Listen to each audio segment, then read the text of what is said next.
What's going on, guys, and welcome back to another So Big and So Small Talks. Alright, what are we doing today? So today we're going to discuss a very controversial topic in the bodybuilding industry. Here we go. Shit's gonna hit the fan. People gonna get mad here, you know what I'm saying? It's the big discussion about genetics versus hard work. I think this kind of discussion first came when it was the whole Phil Heath versus Kai Green. Then Kai Green was team just hard work can outwork good genetics. Is that what he said? No. I don't know. What did he say? Hard work beats talent. Yes. Hard work beats talent when talent doesn't work hard. Yes.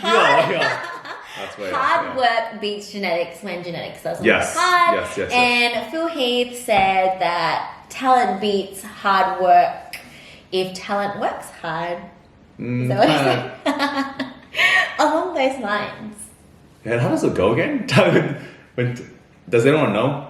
drop a message in the description. You know exactly what he said. When talent works, talent works hard. Talent beats hard work when talent works hard. Yes, correct. Yes, I think that's right. Yeah, I think that sounds pretty legit. Yeah. So before we go into topic, comment below which team are you? Are you team talent / genetics, or are you team hard work? Well, what are you? We've been in the industry for a very long time, right? So my mindset from when I started was always, hard work will beat talent. Yeah. When talent doesn't work hard. Yeah. That's when talent doesn't work hard. Yeah. But when talent does work hard, it's pretty much game over. Because you gotta be. There's a lot of truth in that, being that the best athletes in the world, genetics does play a role. Mm-hmm. You can look at it's like being a basketball player, right? If you're only 5 foot tall and you want to be a point guard or something like that, or even a small forward, it's not gonna happen in the NBA. You're just too, you don't have the genetics for it, so it's not for you. So yes, genetics does play a huge role. Yes, it does. What about you?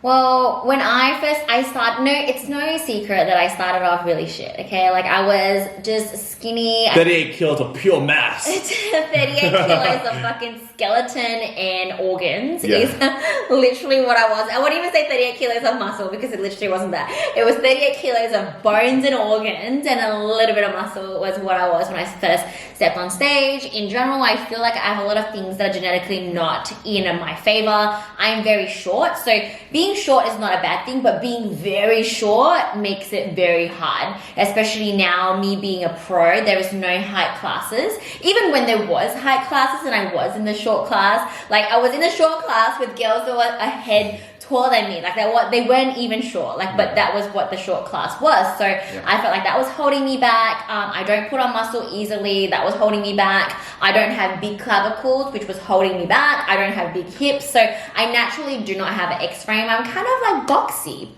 But I also know there are other things that do play into my advantage. I do have a small waist that is genetic.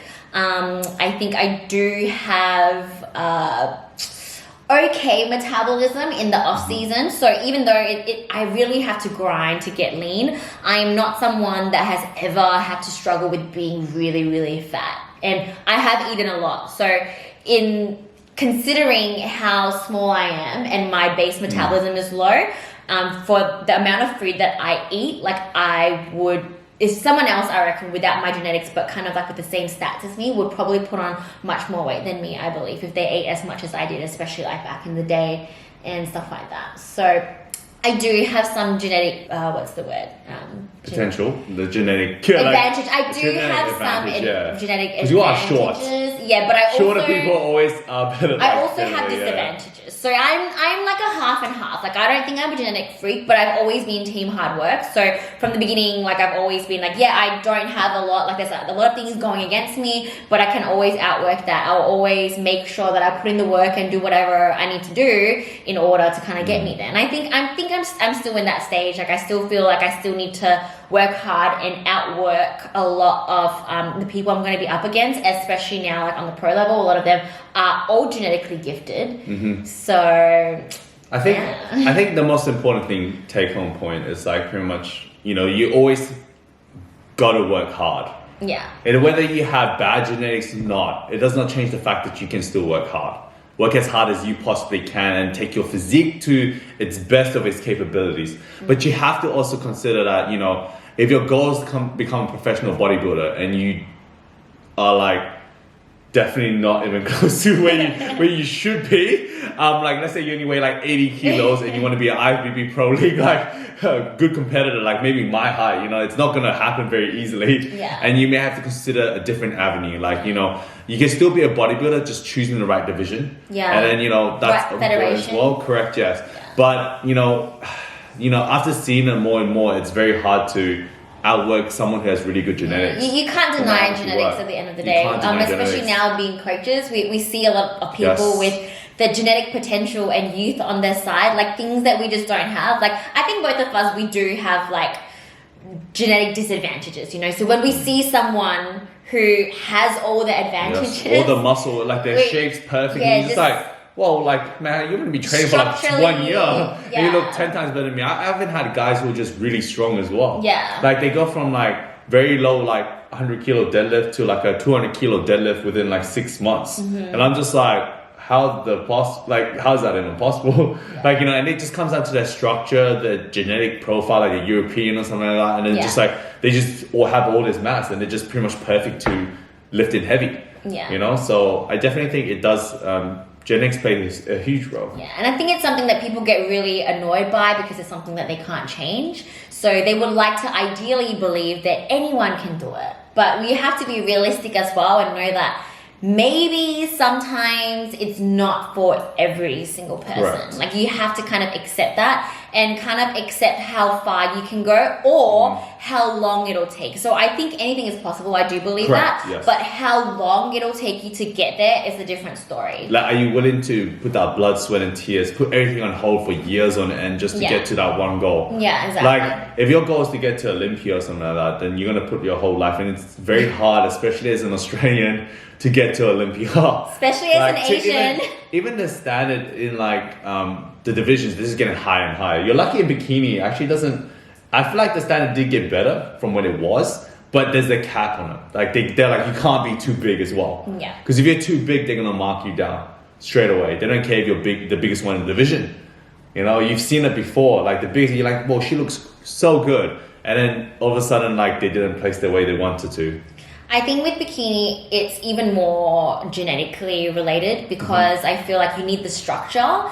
Because you can't just kind of out-muscle someone and you can't out-condition someone either. It's not about being the most muscular or most conditioned. So then how do you really be the best? Like you kind of have to be born with certain things. Like structure. Yeah, so the structure is most important, like the bone structure. Isa is a great example of that. She's just a genetic freak. Like if she comes in 100% on point, I genuinely believe it's just like almost impossible to beat her. Like I just don't even know. And some people, they just look almost too good, too freaky, you know? Maybe they look a little bit just naturally too dry, or like when they are muscular and when they're lean, they don't just kind of flow as good. So like Janet is a good example. She's very pretty muscle, and that's the kind of genetic that you just can't be born with. Some people, when they have a lot of muscle, they don't look as feminine, their muscles don't float, they maybe don't look as bubbly as Laurel's. So like a lot of that's where on that level, like genetics really comes into play. And if you're someone that like, you know, once you put on muscle, you kind of don't flow as well, then you're kind of at your genetic potential, I believe, because you can't get bigger, you can't get leaner. There's nothing you can do when you stand next to someone which is the genetic goddess with like the structure of the gods. Then like there's really not much you can do. And I think at our level, we kind of need to kind of accept that, but obviously not give up because of that. Yeah, no, I mean, you know? I would never quit bodybuilding just because, like, you know, I couldn't get to where I wanted to be.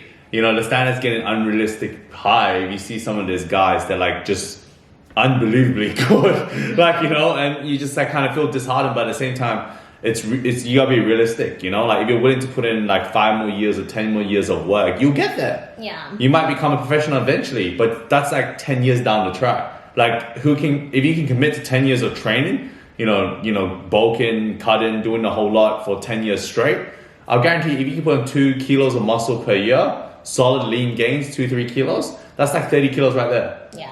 Yeah, but like most of the time people aren't willing because it gets harder as you do everything right. Like I feel like once you've done everything right, it gets even harder to really take it to that next level. Like you're eating right, you're training right. Then you do that every year. The first year might be good, and the second year might be even harder. Third year becomes even more harder, and it just keeps going like that. So, but yeah, so. I think time as well depends on how much you. So I have given 7 years of. I was just trying to mentally calculate then. 7 years of my life to try and get to where I want to be. So I'm not there yet. I haven't yet stepped on a pro stage. I still want to get to Olympia. I've already dedicated 7 years. So maybe 3 more years. So it will maybe have taken me like 10 years of like being in the industry, not giving up, competing, taking an off season, competing, taking an off season and competing for me to get to where I want to be. Whereas someone else who might be younger than me with better genetics might get there in 3. You know, you never know. Do their first show and win their pro card. Go straight to it's very possible. And you know, you see it in like guys who just like all of a sudden come out of nowhere and they just win everything. Yeah. And then just take out the pro card straight away. Possible. And you know, that's just genetics. Like, you know, and you shouldn't let that get you down because at the end of the day, like, you know, if you still want it and you are willing to put in the years, then you can, because someone else that may have done really good in the beginning, life might just kind of get in their way, and then they're just not willing to kind of continue in this lifestyle. This lifestyle is not for everyone. So just because someone is genetically gifted, if other things that don't fall into place, like for example, the things we talked about in a previous video about where you need to be, you know, maybe their health starts declining, even though they're very genetically gifted, health might get in the way, they might have family problems, financial problems, and they can no longer like be in the industry, then that's pretty much it for them as well. Whereas someone else who maybe is not as genetically gifted, but everything just kind of falls into place, that they're able to financially, emotionally, and just kind of like their health and their body allows them to continue to be a bodybuilder, then maybe they might eventually get there as well. So I think a lot of other like kind of factors do play into it. I think, you know what's surprising is like the people who have it easy, like genetically, don't have not all of them have the best mindsets. It's actually such a proven thing because they've had it so easy. They built the muscle easy. And like, don't get me wrong, the guys who do have genetics and put in the work, they're gonna go far. But the guys who like have the genetic potential, I've seen it, and then mental aptitude just wasn't there. Like they just don't have that same drive or the passion for what we do. You know what I mean? Like, oh, you see someone who's not even really into bodybuilding, but they could just, you be like, man, if he actually tried bodybuilding, he would be like, he would be such a good bodybuilder. Or like even any sport, really. I've had you know, like you always see it, like we see it all the time in our clients, sometimes we're just like, whoa, this guy actually took it seriously. If you decided to put in the effort, you would be amazing. Wow, but then they just mindset was in the wrong place, or you know, their life isn't really what they wanted, and they're just like, you know, I don't want to do this, and I'm like, all right then. So but I think, you know, it doesn't change the fact that, you know, hard work is very important. Like, you know, you should always be the best you can be and forget what other people are doing. Focus on your own journey and enjoy the journey. The moral of the story is we do not have an answer as to what is more important, but we do believe that like, you know, talent will beat hard work if talent works hard. I think if the stars align, then like, you know, genetics, you know, hard work, good work ethic, mindset, you know, everything, they're gonna be like elite. These guys are like the pros. And honestly, these are the guys who win Olympia. Like the guys and girls, like you need it all. Like these fit the criteria all perfectly. And that's why they are at the top of their game. And like honestly, if you do not have the genetics, even if you train for 10 years, you might never ever get there. You might win your pro card, but then you might not be on a competitive level. Like on the pro level. Like Australia's a bit good because I think obviously the standard is a lot higher in America, depending on what division it is, like especially in bodybuilding. No offense to our bodybuilders, we have great bodybuilders here as well. Some really, really good ones, but obviously our variety isn't a lot. Like our pool of bodybuilders isn't huge compared to what America's is. But we have a lot of bikini girls. A lot of bikini girls and a lot of men's physiques guys. And men's physique guys look good, Some of the men's physique guys right now are like unreal. I think every single one of you who are a pro in Australia, wanting to become a pro in Australia, I think as long as you have some sort of genetic gifts, you know, and potential, you're willing to work hard, the stars align for you, and mentally that's still what you want, and you're mentally strong enough to accept defeat if you do get defeated and continue. I think that a lot of people, it's easy to kind of give up because it's not always going to go your way. You know, the road's not going to be smooth. So I think, you know, there's a lot of genetic potential people who compete, lose, and then just throw a fit and they quit. Yeah, and that's it. You And they have just to be quit, able yeah. to accept defeat and come back even stronger. Yeah, correct. Not be kind of like scarred by it as well. I think some people, they may have like, you know, like everything goes so well that the one time like it doesn't, that might be the last time for them. So at the end of the day, it's really up to the individual how badly they want it. Yeah. And competing, again, is not for everyone. You know, you can correct, just have won a few shows, be really happy, and then you're like, now I'm going to start a family and work on my business, and, you know, I want to travel the world, and there's so many other things that you can do with your life. Like, it doesn't have to be this, but if you want to make it far, just know that you don't have to be like the genetic freak. You might need a little bit of genetics, but you need a lot more of other things such as mindset and hard work. I think it's a hard pill to swallow. If we ever tell you that, you know, maybe you might need more years, it's a real test of determination and character. Like, you know, we only say it because, you know, if you go to us, you want to win your pro card, and we're like, you're going to need at least 3 or 4 years, and you're like, nah, I want it quicker, then you don't have the right, like, that's you don't have the right mindset, yeah. That's definitely not you're not in the right space. Yeah. Because it does take time. We only say that because, you know, being a professional is not as easy as it sounds. And it depends on what federation though. Yeah, it does depend on what federation, but always try to, just work hard. Took me 11 years to get there, but I'm still not at my ultimate goal yet. So, not 11 years, sorry, 11 shows. 11 shows. I was like, well, we're going to be for 6 years. So 11 shows to turn pro, and hopefully not many pro shows that I will need in order to get to Olympia, but we'll see. It doesn't matter how many it takes, and it doesn't matter how I go in my first show, my second show, like the goal's not going to change. And for as long as this makes me happy, and as long as my body allows me to, and my health is good, I will continue to keep doing this. So fingers crossed. As long as you get better, that's the most important part. You know, jump on stage, get better. Every single time you're better, you're making progress. Yeah. You know, if you jump on stage the year after and you look the same, you've wasted a whole year. I hate to break it to you, but you've wasted a whole year. And if your coach doesn't aim to make you better than the year before, then like, I don't know. Then you need a coach. Like, our goal is to make sure my client always looks better. Whether he wins or lose, to me, if he looks better, I'll be like, you can't control who you stand next to. Yeah. You know, there might be a freak that just comes out of nowhere and freak just go, that works hard. Correct. And it comes out of nowhere and you just get obliterated. But then, unless you're the genetic freak, you just take out everyone. And then you obliterate everyone. But most of the time, it's very important. Like, you know, you get better each show. And then that's the only thing you look at. Yeah. So hopefully you've enjoyed our So Big, So Small talks today and our topic. Please drop in the comments if you have a certain topic you want to talk about, any questions you may have for us, and we will see you in the next one. See you guys later.